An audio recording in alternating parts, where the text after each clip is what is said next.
Holy jalapeno. Puto. Baltimore US का एक ऐसा सीरियल किलर जिसने 13 से भी ज़्यादा मर्डर्स किए थे। पुलिस कस्टडी में रहते हुए उसका एक स्टेटमेंट बाहर आया जिसके अंदर उसने कहा कि अगर आप किसी सड़क किनारे गुजर रहे हैं और रास्ते में आपको कोई बारबेक्यू स्टैंड मिल जाए जिसे आप नहीं जानते कि वो कौन है, क्या बेचता है और कैसे बेचता है, तो सोच समझ कर ही खाएं, क्योंकि क्या पता आप उन बर्गर्स में इंसानी मीट खा रहे हैं। क्या थी इस स्टेटमेंट के पीछे की कहानी और क्या था ये पूरा केस, इसे हम आगे वीडियो में देखने वाले हैं।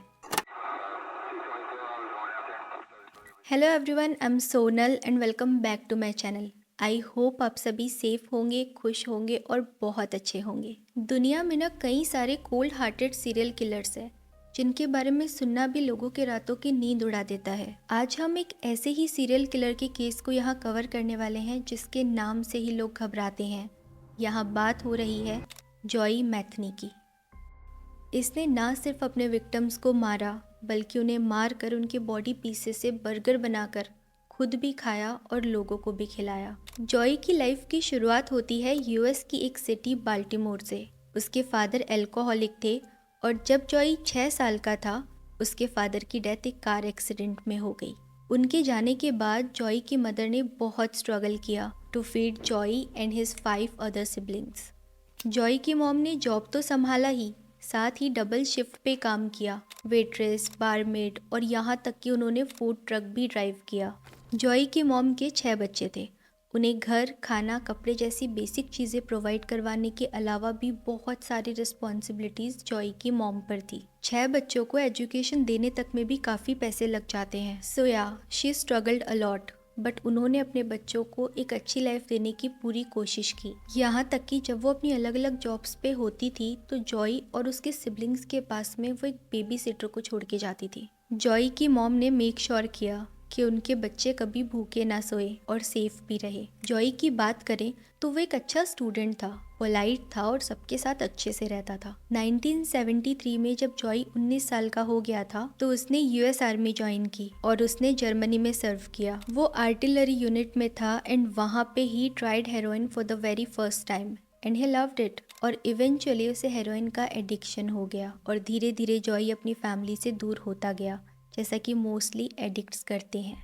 जॉई मैक्सिमम टाइम ड्रग्स पे रहने लगा एंड इवेंचुअली वो डिप्रेशन में चला गया, जिसके बाद उसने अपनी आर्मी वाली जॉब छोड़ दी। अब वो ज़्यादातर टाइम बार्स में बिताता था और साउथ बाल्टीमोर के मेकशिफ्ट कैंप में बाकी होमलेस लोगों के साथ में वो रहा करता था। जॉई अपने सारे पैसे कोकेन, हेरोइन और लिकर पे ही खर्च करता था। हालांकि बाद में साउथ बाल्टीमोर में ही एक फैक्ट्री पे उसने as a forklift driver job join किया, जहां उसे पर आवर $7 मिलते थे। जॉई के कोवर्कर्स के अकॉर्डिंग वो काफी well mannered, well spoken and intelligent था। While Job, Joey constantly depression, alcoholism and drug addiction से स्ट्रगल कर रहा था और जॉब के बाद जो टाइम बचता था वो बार में ड्रिंक करने और मेकशिफ्ट टेंट्स में ही बिताता। बाकी सभी होमलेस लोगों के साथ में वो ड्रग्स लेता था। And while doing all this he got a girlfriend. जॉई अब अपनी गर्लफ्रेंड के साथ ही रहता था जो कि खुद एक ड्रग एडिक्ट थी और थोड़े ही टाइम में उनको एक बेटा होता है। जॉई को अपने बेटे से बहुत प्यार था। हालांकि वो दोनों ही ड्रग एडिक्ट्स की लाइफ जी रहे थे, स्टिल उन्होंने अपने बेटे को एक प्रॉपर घर दिया और वो अपने बेटे के फ्यूचर के बारे में भी सोच रहे थे।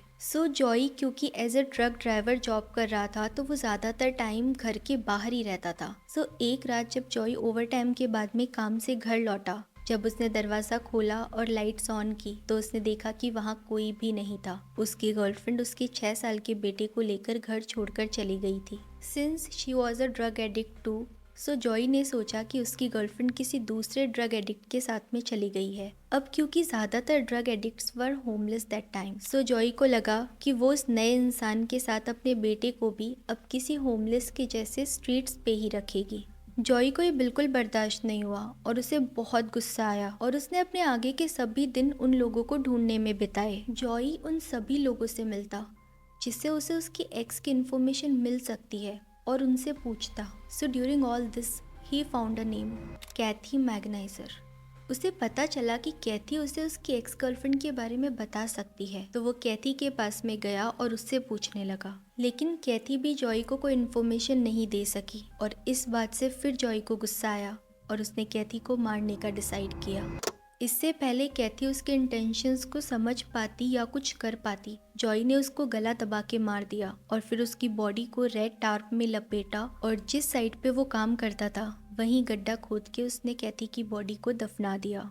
कैथी को मारने के 6 महीने बाद में उसने फिर से वो जगह को खोदा जहाँ पे उसने उसकी बॉडी को दफनाया था। वहाँ से उसकी स्केलेटन से उसका सर अलग किया, उसके सर को एक बॉक्स में डालकर अपने साथ लेकर आया, फिर उस हेड को क्लीन किया और सारे कीड़े हटाए एंड देन उसे ट्रैश बॉक्स में फेंक दिया। सो कैथी की बॉडी 2 साल से भी ज्यादा टाइम के लिए वहाँ पे दफन थी और किसी को कुछ पता ही नहीं चला कि कैथी के साथ में क्या हुआ था। जॉय यहाँ नहीं रुकने वाला था। फिर वो 28 इयर्स ओल्ड टोनी लिन से मिला और फिर उसे स्टैब करने के बाद गला घोट के मार दिया। रीजन वही, टोनी उसे वो इन्फॉर्मेशन नहीं दे पाई जो वो चाहता था। उसे भी जॉय के बेटे और उसकी एक्स गर्लफ्रेंड के बारे में कुछ पता नहीं था एंड बाद में पुलिस को टोनी की बॉडी इंटरस्टेट 95 के पास मिली। अभी तक जॉय को उसकी एक्स गर्लफ्रेंड और उसके बेटे के बारे में कोई भी इन्फॉर्मेशन नहीं मिली थी। अब वो उन्हें उन शेल्टर्स में ढूंढता जहाँ पे होमलेस लोग रहा करते थे। आसपास के घरों तक में जॉय ने उन्हें ढूंढने की कोशिश की, यहाँ तक कि वो हर उस जगह पे गया जहाँ वो लोग हैंग आउट किया करते थे या फिर ड्रग्स लिया करते थे। जॉय को कहीं पर भी कोई क्लू नहीं मिल रहा था। सो उनमें से एक जगह थी हैनोवर स्ट्रीट ब्रिज के नीचे और वो वहाँ जाकर अक्सर अपनी एक्स गर्लफ्रेंड को ढूंढता था, ये सोच के कि मे बी एक दिन वो वहाँ जरूर उसे मिल जाएगी। So on one particular day when he got there, वहाँ उसे Randall Brewer and Randy Picker मिले। जॉय ने उन दोनों से अपनी एक्स गर्लफ्रेंड के बारे में पूछा कि उन्होंने उसे यहाँ देखा है या फिर कहीं भी देखा है या उसके बारे में कुछ भी जानते हैं, ये सब पूछा। बट वो दोनों भी क्लूलेस थे और जॉय को यहाँ पर भी कोई भी इन्फॉर्मेशन नहीं मिली थी। यहाँ पर जॉय ने उनकी बात पे यकीन नहीं किया या फिर वो ना नहीं सुनना चाहता था और या फिर वो बहुत दिनों से फ्यूरियस था। रीज़न चाहे कुछ भी हो, जॉय ने अपने पास छुपाई हुई एक्स निकाली और वहीं उन दोनों को ब्रूटली मार दिया। जॉय ने जैसे ही ऊपर देखा उसकी नज़र एक आदमी पर पड़ी जो उस टाइम पे रिवर में फिशिंग कर रहा था। वो आदमी भी जॉय की तरफ देख रहा था। जॉय को लगा उस फिशरमैन ने उसे मर्डर्स करते हुए देख लिया है, सो वो जल्दी से उसकी तरफ भागा और उसे भी उसी वक्त मार डाला। फिर उसकी बॉडी पे स्टोन्स बांध के उसे हैवी किया और रिवर में ही फेंक दिया और जो पहले की 2 डेड बॉडीज थी वो उसने वहीं रखी एक मैट्रेस पे फेंक दी। 2 अगस्त 1995 को पुलिस को उन 2 डेड बॉडीज के बारे में इंफॉर्मेशन मिली। जॉय को तुरंत अरेस्ट कर लिया और वो 1.5 साल तक जेल में रहा अपने ट्रायल का वेट करते हुए। बट डिटेक्टिव्स एंड इन्वेस्टिगेटर्स ऐसा कोई एविडेंस नहीं ढूंढ पाए जिससे वो ये साबित कर सके कि ये मर्डर्स जॉय ने किए हैं एंड एविडेंस ना मिलने पर जॉय को रिलीज कर दिया गया। इतने लंबे टाइम तक जेल में रहने के बाद भी जॉय अपना मिशन नहीं भूला था, बल्कि उसे ये भी पता चल गया था कि जो वो अपनी एक्स गर्लफ्रेंड के बारे में सोच रहा था वो सच है। उसे किसी से पता चला कि उसकी गर्लफ्रेंड उसके बेटे को लेकर सिटी के दूसरे साइड पे एक आदमी के साथ में रहने गई है जिसने उसे ड्रग्स के लिए प्रोस्टिट्यूशन में उतरने को मजबूर किया। हालांकि बाद में जॉय की एक्स गर्लफ्रेंड और जिसके साथ में वो रह रही थी दोनों को ड्रग्स से रिलेटेड क्राइम में पुलिस ने अरेस्ट कर लिया और वो दोनों ही जेल में थे। उन दोनों पर चाइल्ड नेग्लेक्ट और चाइल्ड अब्यूज के चार्जेस भी थे और जॉय के बेटे को भी चाइल्ड केयर में भेज दिया गया था। जब जॉय को इस बारे में पता चला तो उसने सोशल सर्विस में जाकर अपने बेटे को पाने की कोशिश भी की, उसकी कस्टडी लेने की कोशिश की, बट क्रिमिनल रिकॉर्ड होने के कारण जॉय को उसका बेटा नहीं मिल सका और इस बात से जॉय और भी ज्यादा गुस्सा हो गया था। अभी ना वो कैसे भी करके अपनी एक्स गर्लफ्रेंड और उसके करंट बॉयफ्रेंड को हर हाल में ढूंढना चाहता था ताकि वो अपना बदला ले सके। जैसे ही जॉय जेल से बाहर आया वो उन दोनों को ढूंढने में लग गया। सबसे पहले उसने पैलेट कंपनी में जॉब के लिए अप्लाई किया जहां पहले उसने जॉब कर रखी थी और क्योंकि जॉय होमलेस था सो उसने कंपनी के ऑनर को कन्विंस कर लिया कि वो प्रॉपर्टी में मौजूद ट्रेलर में ही उसे रहने दे और बदले में वो उस जगह की देखभाल करेगा एंड मेक श्योर करेगा कि उस प्रॉपर्टी में कोई घुसपैठ ना करे। एंड जैसा कि मैंने पहले बताया कि जॉय के को वर्कर्स के अकॉर्डिंग उसकी जो इमेज थी वो एक वेल स्पोकन इंटेलिजेंट पर्सन की थी, सो ऑनर को भी उसके वहाँ रहने से कोई प्रॉब्लम नहीं थी, तो उसने जॉय को वहीं ट्रेलर में रहने दिया। जॉय अब भी अपनी एक्स गर्लफ्रेंड की तलाश में था, तो उसने वहीं से वापस स्टार्ट किया जहाँ पे उसने पहले छोड़ा था। और फिर जॉय की मुलाकात होती है 23 ईयर्स ओल्ड किम्बरली लिन स्पाइसर से। किम्बरली का अभी अभी अपनी माँ कैथी के साथ में ड्रग्स करने को लेकर झगड़ा हुआ था। कैथी के भाई के हेरोइन के ओवरडोज से उन्हीं दिनों डेथ हुई थी, जिससे वो बहुत अपसेट थी एंड उसने किम्बरली को बहुत डांटा और दोनों में काफी देर तक आर्ग्यूमेंट हुआ। इसके बाद किम्बरली गुस्से में घर से बाहर निकल गई। रास्ते में ही वो जॉय से मिली। अभी यहाँ पे ना वो दोनों समहाउ एक दूसरे को जानते थे, तो जॉय उसे लेकर अपने ट्रेलर में आ गया। वहाँ उन्होंने साथ में ड्रिंक की एंड कुछ ही देर में किसी आर्ग्यूमेंट के बाद में उसने गुस्से में किम्बरली को तब तक स्टैप किया जब तक कि वो मर नहीं गई एंड वहीं उसी प्रॉपर्टी पर उसने किम्बरली की बॉडी को बरी कर दिया। इसके बाद जॉय ने एक और लड़की को मारा, लेकिन इस बार उसने बॉडी को दफनाया नहीं, बल्कि बॉडी के छोटे छोटे टुकड़े किए। बहुत से पीसेस को उसने टपरवेयर कंटेनर में डाल के अपने फ्रिज में रख दिया और जिन पार्ट्स को वो फ्रिज में नहीं रख पाया उन्हें उसने वहीं अपनी जॉब वाली जगह पर ही दफना दिया। इस टाइम तक जब ये मर्डर्स हो रहे थे, जॉय पैलेट कंपनी में ही काम कर रहा था और कंपनी की ही साइट पे रहता था। सो कंपनी ओनर ने उसे एक बारबेक्यू स्टॉल लगाने की परमिशन दी थी। ये स्टॉल वैसे तो पैलेट कंपनी के एम्प्लॉइज के लिए ही था, लेकिन साथ ही उस जगह से गुजरने वाले लोग भी वहाँ से बर्गर्स खा सकते थे। सो ऐसा बोल सकते हैं कि बाल्टीमोर के लोगों के लिए भी ये स्टॉल खुला था और उस टाइम पे जॉय उन बॉडी पीसेस को लेता जिन्हें उसने स्टोर किया हुआ था एंड उन्हें मीट या पोर्क के साथ में मिक्स करके पेटीज का शेप देता और इस तरीके से वो ह्यूमन मीट से बने हुए बर्गर्स को अपने स्टॉल पर बेचने लगा। जॉय को किसी भी कस्टमर ने किसी वियर्ड टेस्ट की कंप्लेन कभी नहीं की थी और ना ही किसी को ये समझ में आया था कि उनके बर्गर्स में ह्यूमन मीट है। उल्टा जॉय के बनाए हुए बर्गर्स को काफी पसंद किया जाने लगा। लोग उसकी बहुत तारीफ किया करते थे। अब जब भी जॉय को अपने ये स्पेशल मीट की सप्लाई को रिप्लेनिश करना होता था, तब वो सेक्स वर्कर्स को अपना टारगेट बनाता था। अभी यहाँ पे जॉय के मर्डर्स करने का मोटिव ना रिवेंज नहीं लग रहा था, बल्कि ऐसा लग रहा था कि वो इन सब चीजों को एंजॉय कर रहा है। 8 दिसंबर 1996 को रीटा कैंपर नाम की जॉय की एक फ्रेंड उसके ट्रेलर में आई टू शेयर ड्रग्स एंड अक्सर वो दोनों साथ में ड्रग्स लिया करते थे और इसी तरीके से उनकी दोस्ती भी हुई थी। हालांकि रीटा और जॉय के बीच कोई सेक्सुअल रिलेशनशिप नहीं था, फिर भी जॉय ने उस दिन ड्रग्स के बाद इसकी डिमांड की। रीटा ने मना किया और इस बात पर जॉय उसे फोर्स करने लगा, तो रीटा ट्रेलर से भाग के बाहर आ गई। जॉय उसके पीछे भागा, उसे चौक किया, उसे घसीट के वापस ट्रेलर में लेके आया। जॉय अब उसे अग्रेसिवली फोर्स करने लगा, अब्यूज करने लगा एंड एक टाइम पे तो उसने शाउट करते हुए रीटा को मारकर बाकी लड़कियों के साथ में जंगल में दफन कर देने तक की धमकी दी।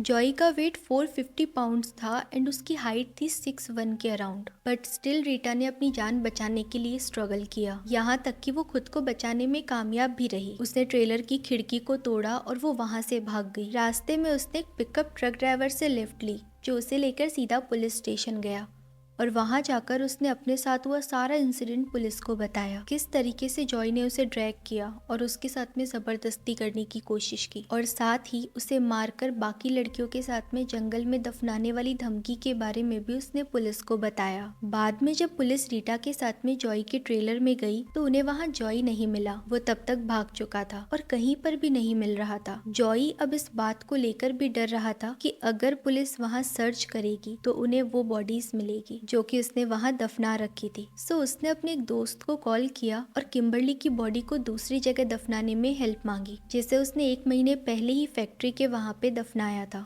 जॉय के फ्रेंड ने 15 दिसंबर को पुलिस को इन्फॉर्म किया और पुलिस ने सेम डे जॉय को अरेस्ट कर लिया। पैलेट कंपनी के ऑनर को भी जॉय के साथ में अरेस्ट कर लिया गया और उस पर अकम्प्लाई होने का आरोप भी लगा था, लेकिन जैसे जैसे इन्वेस्टिगेशन आगे बढ़ती गई ये क्लियर होता गया कि जॉय ने ये सारा कुछ अकेले ही किया था, तो कंपनी ऑनर को रिलीज कर दिया गया। पुलिस कस्टडी में आते ही जॉय ने तुरंत ही अपने सारे किए हुए मर्डर्स को कन्फेस कर लिया। पुलिस ऑफिसर्स ने अब जॉय की बताई हुई जगह को खोदना शुरू किया, जहां उन्हें किम्बरली की बॉडी मिली और कैथी का स्केलेटन मिला जिसका हेड गायब था। फोरेंसिक एग्जामिनेशन में डेड बॉडीज की पहचान हुई और क्लियर हो गया कि ये किम्बरली और कैथी की बॉडीज है। उसके अलावा जॉय की क्राइम कन्फेशन के बेसिस पर इन्वेस्टिगेशन और आगे बढ़ती गई। पुलिस ने बताया कि Joy young white sex workers को चुनता था जिन्हें हेरोइन, कोकीन इनका एडिक्शन होता था। जॉय को वो आसान शिकार लगती थी। उसे लगता था कि वो कमजोर है और साथ ही उनके मिसिंग हो जाने की किसी को कोई परवाह ही नहीं होगी। जॉय के काफी मर्डर्स के तो कोई एविडेंस ही नहीं मिले थे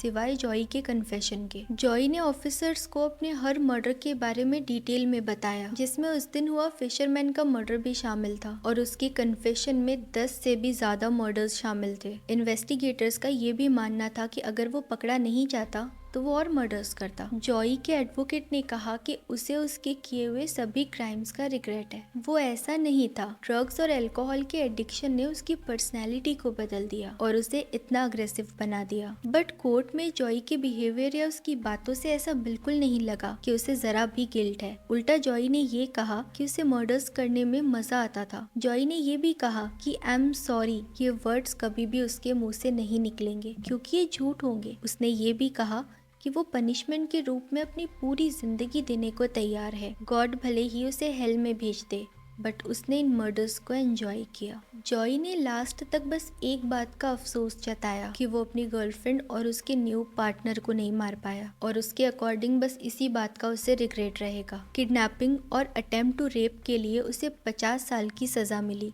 और बाकी सभी मर्डर्स के लिए उसे फांसी की सजा सुनाई गई। लेकिन ईयर 2000 में एक जज ने उसकी इस सजा को उम्र कैद में बदल दिया। 2017 तक जॉय जेल में ही रहा और फिर एक दिन कम्बरलैंड के वेस्टर्न करेक्शनल इंस्टीट्यूशन में उसे अपनी सेल में बेहोश पाया गया। गार्ड्स ने उसे होश में लाने की कोशिश की बट वो मर चुका था और इसी तरह जॉय की 2017 में मौत हो गई। और इसी के साथ ये केस यहीं खत्म होता है। आई होप मैंने इसे अच्छे से एक्सप्लेन किया हो। बाकी आप सभी अपने सजेशंस कमेंट बॉक्स में ड्रॉप कर सकते हैं। मिलते हैं अगली वीडियो में एक और केस के साथ। तब तक के लिए take care and be safe.